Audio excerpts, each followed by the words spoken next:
Y a propósito de este tema, a continuación compartimos una entrevista con el abogado y encargado del consultorio jurídico de la Facultad de Derecho, el doctor Juan Raúl Williman. Bienvenido y gracias por estos minutos con BTV Noticias.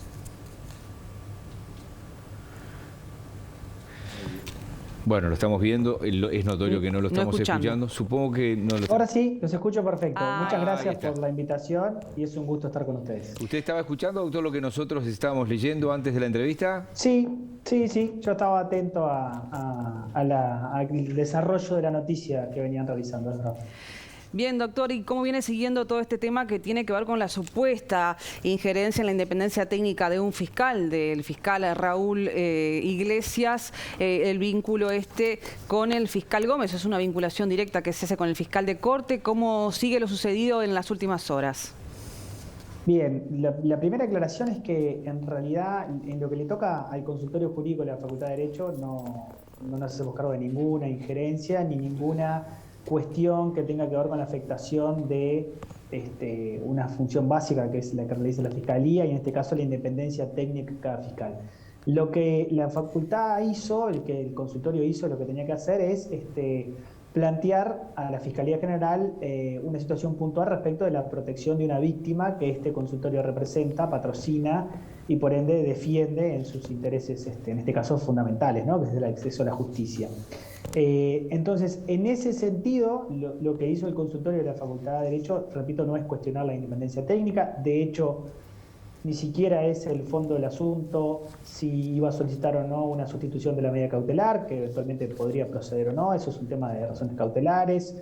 Ni siquiera estamos hablando del fondo del asunto. Estamos hablando de un deber específico que le corresponde a la Fiscalía por imperio legal, que es la protección de la víctima y la información a la víctima. Lo que nosotros cuestionamos claramente es que no parece adecuado que la víctima tomara conocimiento del estado de su causa, de la decisión que podía o no podía adoptar el fiscal a través de un medio de comunicación masivo.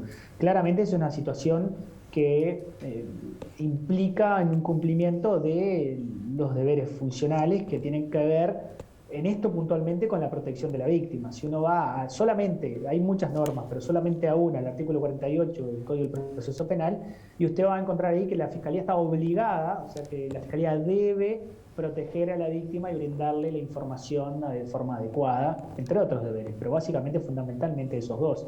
Y eso fue lo que no sucedió, o sea que la víctima se vio en una situación bastante particular, donde, repito, toma conocimiento de la posición del fiscal respecto de su causa, respecto de su denuncia, a través de uno o varios medios de comunicación masiva. Entonces, lo que hizo la facultad fue poner en conocimiento del fiscal de corte lo que nosotros entendíamos era un incumplimiento de estos deberes de protección de la víctima, básicamente. Sí, tenemos claro que lo metimos en otro tema, ¿no? Pero... sí, es solo para aclararlo. No, está bien. Ahora le pregunto, ¿es habitual que una organización social se reúna con el fiscal de corte para decirle no me gusta tal cosa?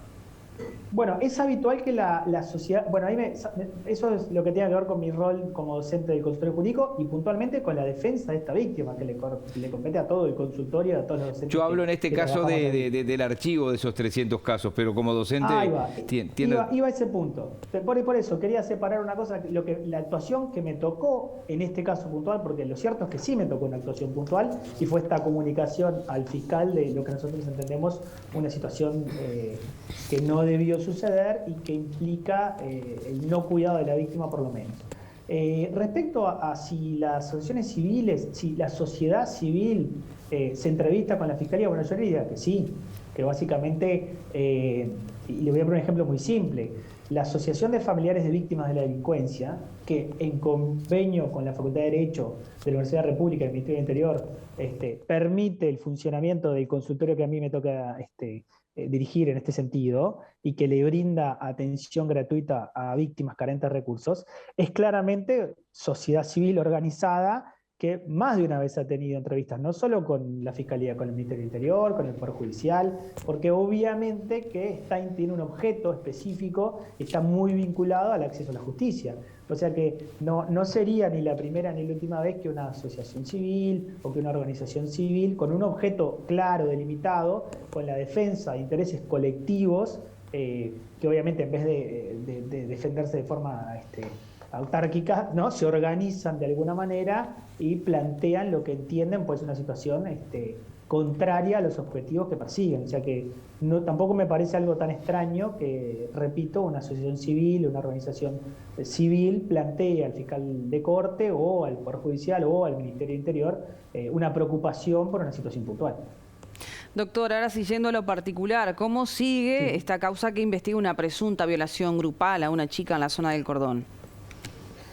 Bueno, para eso son las reuniones con Fiscalía. En realidad nosotros deberíamos tener una reunión con el fiscal que está a cargo del caso actualmente y corresponde, por imperio legal, que el fiscal nos indique básicamente cuál es el curso de la investigación. Él tiene el deber de realizar esta investigación lo más diligentemente posible y de informarle a la víctima, y si la víctima tuviera designado abogados a sus abogados, cuál es el estado de la causa.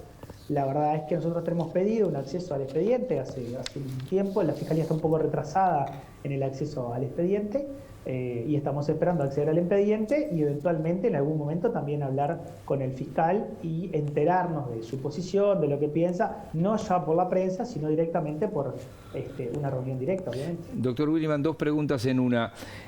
¿Los audios que emitió una radio, fueron tomados en cuenta? ¿Usted tiene esa información? Y la otra parte es, hoy creo que era Montevideo Portal que incluía un artículo que indicaba que su clienta o la clienta del consultorio había sido expulsada de su trabajo por la difusión de esos audios. Bien, sí, vamos por la primera respuesta es simple. La difusión de esos audios dieron lugar a una investigación también en sede de Fiscalía, pero está en otra Fiscalía. Si no recuerdo mal, la Fiscalía donde está el caso central es la de Cuarto Turno, ahora a cargo del doctor Iglesias, y la Fiscalía que está a cargo de la investigación respecto de la difusión de esos audios y con contenido íntimo de naturaleza sexual está en Sexto Turno. O sea que son dos fiscalías distintas las que investigan, por un lado, la situación de presunta violencia sexual y por otro lado, la situación de la difusión de esos audios como eventual delito. Bien, o sea, está estudio del caso. De otra fiscalía, sí, claro. Ahí está. Y lo otro, esto que publicó Montevideo Portal hoy de que fue despedida por la difusión de esos audios. Sí, iba a la segunda. Sí, efectivamente, bueno, la víctima sufrió múltiples perjuicios de la masificación del caso, de la difusión del caso. Es algo que casi no se pudo evitar, la trascendencia pública que tuvo el caso, lo que de alguna manera genera una victimización secundaria y una situación de afectación emocional lógica. Bueno, lamentablemente ahora nuevamente su caso está en el tapete, no es lo deseable. Sé que ella está en permanente contacto con las procuradoras y con la doctora Soledad Suárez. Sé que la unidad de víctimas también está en contacto con ella atendiéndola. De todas formas, algunos perjuicios son inevitables y sí, efectivamente, sí tuvo un problema laboral a raíz de toda esta situación. Doctor, ya para finalizar, ¿usted está en conocimiento oficial, por lo menos, de que se evalúa prisión domiciliaria para las personas que están imputadas por esta causa? No, oficial no. Conocimiento por la prensa, que es justamente lo que planteamos en el escrito. Básicamente, los deberes de protección de la víctima en todos sus sentidos y de información, en este caso, evidentemente no se dieron, no. La información que tenemos, la tenemos porque se difundió en los medios de prensa. En realidad, vuelvo a repetir, esto no tiene que ver ni con la sustitución de la medida cautelar, que ya parece un tema secundario, ni con el fondo del asunto. Lo que planteó el consultorio en el escrito tiene que ver justamente con esta situación, con el cumplimiento de la Fiscalía de sus deberes de proteger e informar a la víctima. Eso es lo que básicamente planteamos. Si el fiscal quiere plantear una sustitución de la medida, presenta un escrito en el juzgado, solicita la audiencia a dichos efectos y nada, nos convocan a audiencia y ahí se discutirá. Eso es una situación, podríamos decir, 2 pesos aparte, con la situación actual que creo que dio lugar a toda esta situación puntual, ¿no? Bien, doctor Juan Raúl Williman, muchas gracias por estos minutos con la edición central de BTV Noticias. No, por favor, es un placer estar con ustedes.